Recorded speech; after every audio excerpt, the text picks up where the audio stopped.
មានអ្នកណាខ្លះអត់បាយព្រឹកទេហើយទៅញ៉ាំបាយថ្ងៃជាមួយបាយព្រឹកតែម្ដងព្រឹកមិនតាន់ឃ្លានឬក៏ភ្ញាក់យឺតមិនមានពេលញ៉ាំក៏រំលងទៅហើយទុកឲ្យពុះទៅទេពេលព្រឹកយូរចាំដល់ម៉ោងថ្ងៃទៅញ៉ាំម្ដងច្រើនដាក់ជំនួសទាំងពីរពេលគិតថាអត់អីទេវាធម្មតា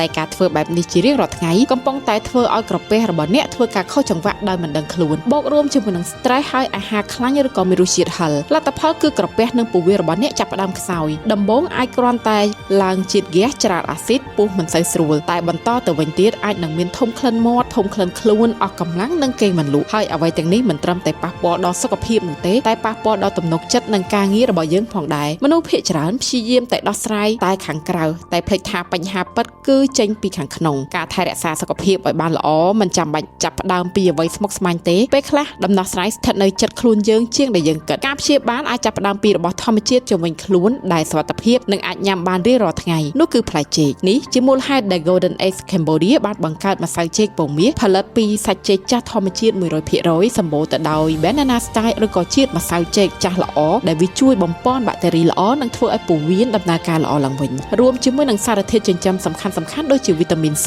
ដែលជួយបង្កើនភាពស៊ាំនិងបន្ថយការរលាក Potassium ជួយសម្រួលអាស៊ីតក្នុងក្រពះនិងជាតិវីតាមីន B6 ជួយរំលាយអាហារនិងគេងឲ្យបានស្ងប់ល្អចេកចាស់មាន Resistance Starch ពោះជួយសម្រួលការទល់លាមករបស់យើងកាត់បន្ថយការឡើងជាតិហ្គាសនិងធ្វើឲ្យពោះវៀនមានសមតុល្យម្សៅចេកពងមាសគឺផលិតតាមវិធីធម្មជាតិកិនឲ្យម៉ត់ជាម្សៅសុទ្ធគ្មានសារធាតុគីមីសុវត្ថិភាពសម្រាប់ប្រើប្រាស់ជារៀងរាល់ថ្ងៃងាយស្រួលញ៉ាំឆ្ងាញ់និងមានសុវត្ថិភាពស័ក្តិសមសម្រាប់អ្នកដែលរវល់ដូចជាអ្នកចាប់ផ្ដើមថ្ងៃថ្មីជាមួយនឹងម្សៅចេកពងមាស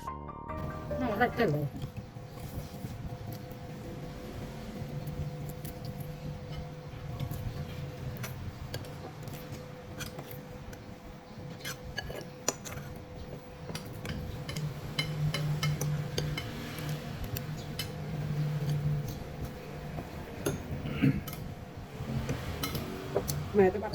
hay tôi bắt nó bảo rồi rồi cái tùng lại các bạn phần ta làm cô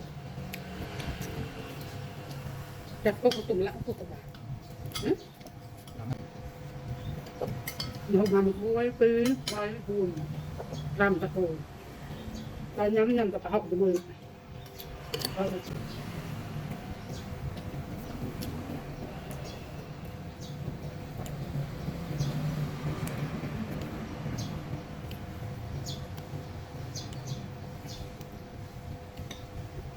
anh ấy cho bắt một cổ là đâu nhìn thấy bị máu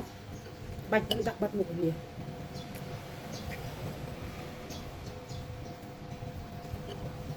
vì phía các bạn prap mấy học thì bây giờ bạn nhìn gì bắt được này bạn nhóc á